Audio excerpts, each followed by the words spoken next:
injustice. I think of the gap between rich and poor. I think of it's unnecessary in this day and age. Bob Geldof.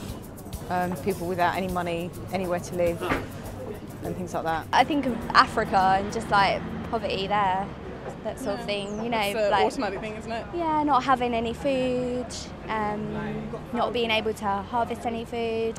Small children in rags.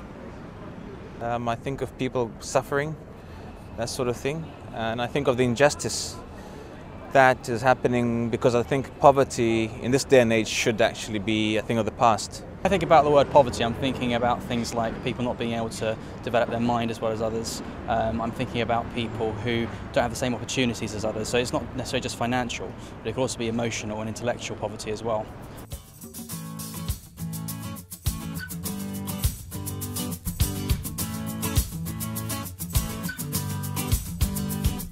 I think there is, because there's more poverty over other countries than there is here, because you can get a lot of things for free here, like NHS. I'm from India and I see a big difference.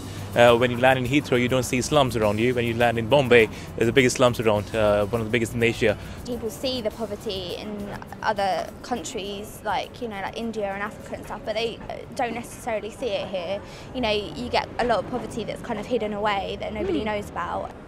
There is a difference, but that's an interesting point, because it's how people feel. That doesn't mean to say that poverty here isn't real in relative terms. It's very difficult to define who actually might be, living below the breadline, because people these days seem so intent on keeping up appearances. I mean, you wouldn't actually believe that I'm living on the breadline, for example, at the moment.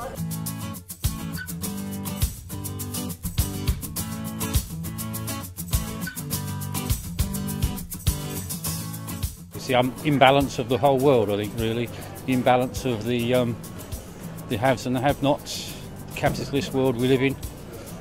It all adds to it. I suppose it's all part and parcel of it, isn't it, really? But it's just a very unfair world that causes it. The economy, everything, the way it is, the government maybe, because there's no jobs. I think, for one thing, they shouldn't have the children. The parents, they're the ones to blame. In all countries where they're overpopulated, they have one after the other, which is wrong. If we think in Africa, again, it's no food, lack of accommodation, and basic hygiene standards missing from their lives. Some people, lack of opportunity.